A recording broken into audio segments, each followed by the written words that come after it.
မိုင်းဆော့ပစ်တယ်လို့မင်္ဂလာပါဒီနေ့ပြောပြပေးချင်တာကတော့ကျွန်တော်တို့ပီးမီးယားလိဂ်တမိုင်းမှာဈေးအကြီးဆုံးဆယ်ကျော်သက်ကစားသမားတွေအကြောင်းပဲဖြစ်ပါတယ်အဲ့ဒီကစားသမားတွေကလည်းဆယ်ကျော်သက်ဘဝတွေကအကောင်းဆုံးခြေစွမ်းတွေပြသခဲ့တာကြောင့်ပီးမီးယားလိဂ်ထိပ်သီးအသင်းတွေရဲ့ကျွန်တော်တို့ပြစ်မှတ်တွေဖြစ်လာခဲ့တာပါဒါကြောင့်ပဲထိပ်သီးအသင်းတွေကလည်းသူတို့လက်ဦးမှုရရှိအောင်အပြိုင်ဆိုင်ပြောင်းရွှေ့ကြီးတွေနဲ့ခေါ်ယူခဲ့တာကြောင့်စံချိန်တင်ပြောင်းရွှေ့ခြင်းတွေဖြစ်လာခဲ့တာပါဒါဆိုရင်ပီးမီးယားလိဂ်တမိုင်းမှာဈေးအကြီးဆုံးဆယ်ကျော်သက်ကစားသမား9ဦးကြောင့်ကျွန်တော်ပြောပြပေးကြပါမယ်နံပါတ်5နေရာမှာတော့ကျွန်တော်တို့စပါးတင်းရဲ့ကွင်းလယ်နဲ့နောက်တန်းနေရာတွေမှာကစားနိုင်တဲ့အာချီဂရေးပါ2024ခုနှစ်မှာကျွန်တော်တို့လိအသင်းကနေစပါးတင်းကိုပြောင်းခဲ့တာလည်းဖြစ်တယ်ပြောင်းရွှေ့ခြင်းကပေါင်တန်း40လဲအသုံးပြုခဲ့ရတာပါအင်္ဂလန် U21 ကစားသမားအာချီဂရေးကစပါးတင်းမှာအရေးပါတဲ့သူအဖြစ်ပါဝင်နေတာဖြစ်ပြီးတော့ပြိုင်ပွဲစုံ82ပွဲပါဝင်ကစားထားတယ်အဲ့မှာကျွန်တော်တို့သွင်းကို2ဂိုးသွင်းယူထားပြီးတော့ Europa League ဖလားကိုလည်းရရှိခဲ့တာပါဒါအပြင်ကျွန်တော်တို့ဒီယာဒီမှာစပါတင်းရဲ့ပစ္စမားမြောက်အသင်းခေါင်းဆောင်အဖြစ်လဲခန့်အပ်တာဝန်ပေးခြင်းကို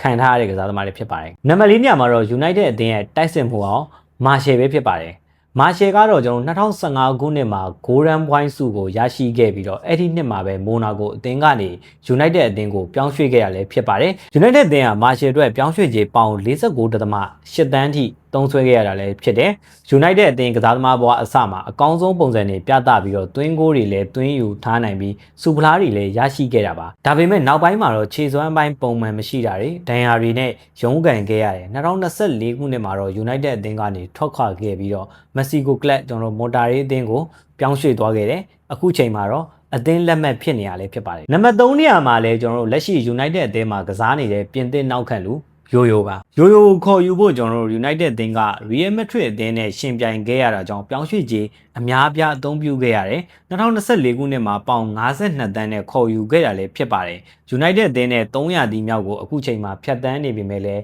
မိနစ်က200ဒီမှာတော့ပုံမှန်ခြေစွမ်းပြဖို့ကတော့ရုန်းကန်နေရစေလည်းဖြစ်ပါတယ်အဲ့တော့ဒီယာဒီမှာရော United ရဲ့ခံစစ်မှာအကောင်းဆုံးပုံစံတွေပြသသွားနိုင်မလားဆိုတာကလည်းကျွန်တော်တို့စောင့်ကြည့်သွားရမှာလည်းဖြစ်ပါတယ်နံပါတ်2နေရာမှာတော့ Chelsea ကွင်းလယ်လူလာဗီယာပါလာဗီယာကတော့ကျွန်တော်တို့လီဗာပူးအသင်းနဲ့ပြိုင်ခေါ်ယူခဲ့ရတာဖြစ်တာကြောင့်ပြောင်းရွှေ့ကြေးအများပြားအသုံးပြုခဲ့ရတယ်ချက်စီအသင်းကကျွန်တော်တို့ဘယ်ဂျီယန်ကွင်းလယ်လူကို2023ခုနှစ်မှာဆောက်သတန်အသင်းကနေပေါင်58သန်းနဲ့ခေါ်ယူခဲ့တာပါလာဗီယာကကျွန်တော်တို့ချက်စီအသင်းမှာအကောင်းဆုံးပုံစံတွေပြသနိုင်ဖို့ထက်သူ့ရဲ့ဒဏ်ရာတွေကြောင့်ရုန်းကန်ခဲ့ရတဲ့အခြေအနေမျိုးမှာတော့ရှိခဲ့ပါတယ်ချက်စီအသင်းအတွက်ကျွန်တော်တို့ပြီးခဲ့တဲ့300ဒီမှာပြိုင်ပွဲစုံ43ပွဲပဲပါဝင်ကစားနိုင်တဲ့အခြေအနေမျိုးမှာရှိရဖြစ်ပါတယ်ဒီဟာဒီပီးမီးယားလိဂ်အဖွင့်ပွဲမှာတော့ချက်စီအသင်းရဲ့ပွဲထက်လူစင်းထဲမှာပါဝင်ခဲ့တာကြောင့်ဒဏ်ရာကင်းတဲ့ဒီယာဒီကိုအကောင်းဆုံးကြော်ဖြတ်နိုင်မလားဆိုတာကလည်းစောင့်ကြည့်သွားရမှာပါနံပါတ်1နေရာမှာတော့ Man City အသင်းကအခုလက်ရှိပူပူနွေးနွေးခေါ်ယူထားတဲ့ Morocco ကွင်းလယ်ကစားသမားဘူဟက်ဒီပါအသက်16နှစ်ဆိုပေမဲ့လည်းကျွန်တော်ပြီးခဲ့တဲ့ကမ္ဘာဖလားမှာ Morocco အသင်းနဲ့သူအကောင်းဆုံးခြေစွမ်းပြသနိုင်ခဲ့တာကြောင့်